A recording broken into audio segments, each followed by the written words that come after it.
Hello and welcome to a lecture on natives and the Europeans in the colonial period and key concept 2.1.3, competition over resources between European rivals and American Indians encouraged industry and trade and led to conflict in the Americas. And as we begin, I want to look at a concept known as the middle ground, which is sort of what we see in this photograph here. The middle ground is it's a place where neither side has domination over the other. So they must accommodate and work together to create sort of a new culture where they can each get what they want, which is trade. And it's going to lead to the construction of a mutually comprehensive world where their two cultures are overlapping. And so that things can get done like trade, justice. Think about if there's violence or disagreement, how does that get resolved? They both have very different concepts of justice. Greetings, shows of respect, deference, diplomacy, sexual relationships, etc., had to be sort of recreated in these areas. And it's a moving area as the Europeans become more and more dominant. The middle ground would shift and eventually just completely disappear. And trade is what they want. The Europeans want, in particular, fur, beaver pelts, and deer skins. The natives, they want, in particularly, guns and manufactured goods, tools, and metalware. And those glass beads could be quite valuable as a currency among native people. So we're going to look at a few conflicts. These are the major conflicts. Some of them we've already seen and will not be covered in this lecture. And we're going to focus on three in this lecture. So the Powhatan Wars in Virginia early on, the Pequot Wars in Massachusetts also early on, the Beaver Wars in the mid-1600s, which is the native war with the European influence in it. We'll look at that. We'll look at King Philip's War and Pope's Rebellion. And then there's another one that's a little bit later in the South that's often not focused on too much, and we're not going to look at it in this lecture. So first off, the Beaver Wars. And let's just familiarize ourselves. Where is this on the map? So here are the Great Lakes. Here's New York. Or New Amsterdam, sorry. And the Dutch, they would trade up this Hudson River with the Iroquois. And over here is Massachusetts, the English. Here's the French. This is the St. Lawrence River in present-day Canada. And they would establish Quebec right around here. And they're good friends with the Huron up here. So this is a series of 17th century wars over control of the fur. And the fur trade is what this one is. And this is an extension of French-English rivalry, the Dutch also in there, being transferred to the colonies. The French had a relationship with the Huron, that's the green, and the English and the Dutch with the Iroquois, that's the orange. And the Huron and the Iroquois are enemies, traditional, long enemies. And this is the natives fighting each other for control of the fur trade. And it's a really quite ugly war. Whole areas being depopulated, lots of refugees moving out west. And it's not a single war, it's sort of a series of wars for control, especially like the Ohio Valley and the Great Lakes. So what's perpetuating this is these two items. You can get one, you can trade for the other. So the natives wanted control of the fur so that they can get guns, so they can get more power, so they can defeat their enemies, and get more land, so you can get more fur, so you can get more guns, and you can see it self-perpetuating, this rivalry between different native groups. And it was ugly. All right, moving on to King Philip's War. This is in Massachusetts. King Philip is also called Metacom or Metacomet. We can see the years 1675-77. So this is a good 40 years after the Pequot War. As more and more English growing in there, King Philip sort of saw this war as inevitable between the remaining natives and the growing English population. And he was preparing for this war quietly, acquiring weapons, acquiring allies, and when the war is sparked, when there's a trigger, he was ready for it. And in the first year of the war, the natives were quite successful, and they destroyed 52 of 90 towns, attacked, destroyed 12 of them. They're taking no prisoners. Entire families are being massacred, and so the English, they're quite shocked, they're demoralized, and they're fleeing to the coastal cities.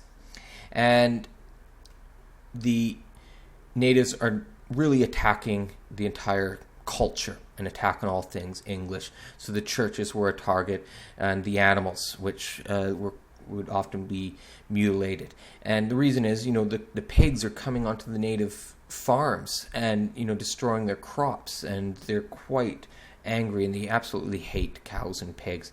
And for the natives, they saw every dying colonist and every burning house and every destroyed church as evidence that the English God was no match for their returning spiritual power. So they sort of saw this as a spiritual war of their spirits against the English spirits.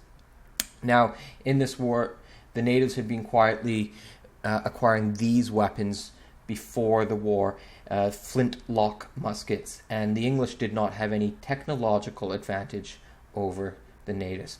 And the reaction of the Puritans was the strong vindication of their need to prove the worthiness of their God over the native gods by completely destroying their natives. And in the second year, the English fight back using guerrilla tactics, hit and run, and going after the natives' food, and genocidal. We want to drive them out for good.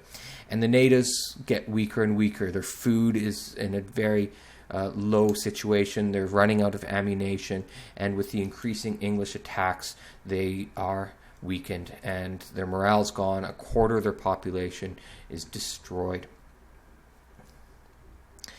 And with Pueblo's revolt in the southwest, the Pueblo people, natives, had successfully driven away the Spanish in their area and had gained control and sort of their independence. This is on the fringes, the edges of Spanish control. The Spanish return 12 years later, reconquer, but they understand in the fringes where they don't have, absolute control, they need to have a more cooperative attitude towards them. They recognize them, they give them some autonomy, and they understand they sort of need them on the edges to if they're able to have any control over these areas. And I just want to end with a couple of slides on some common themes that we see. First off, for natives, they were very insecure. The English population was growing quite rapidly, especially in Massachusetts. The pigs and the cattle are destroying their farms. Their food supply from one year to the next, was not guaranteed.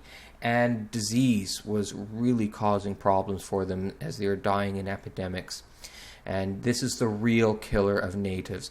If it was just a one-to-one, military war, the natives would probably win.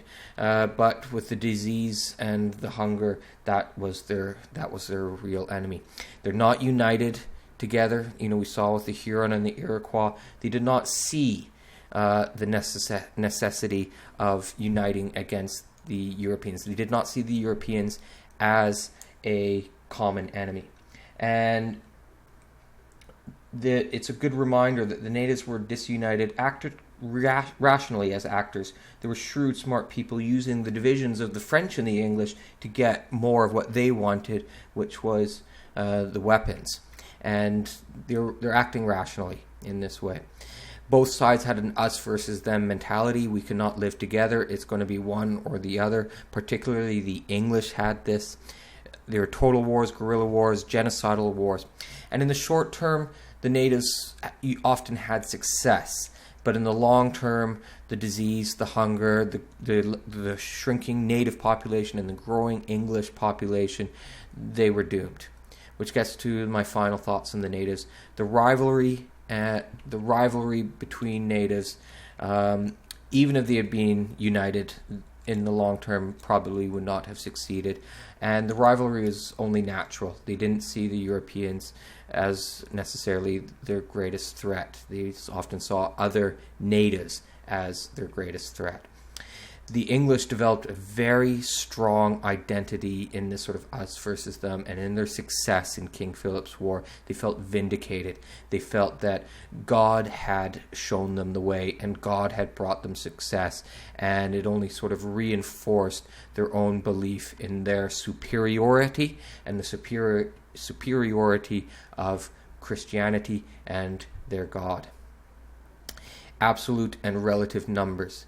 In relative numbers, they're both dying in sort of equal, but in absolute terms, I got that mixed up. In absolute numbers, they're both dying in the same way, like 1,000 English, 1,000 natives. But in relative numbers, it was quite small for the English. Only about, say, 5% of them are being affected in this way, whereas 50% of the natives, or 100% in some cases, are being affected as refugees or dead.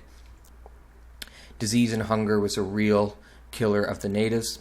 And you might bring up the question, was this determined because of the disease being brought over by the Europeans in the Columbian Exchange?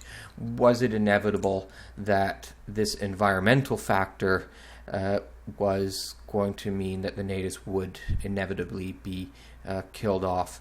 And that's a question without an answer, but I believe so myself. That is my thoughts. Okay, that wraps up this lecture. Thank you very much for listening.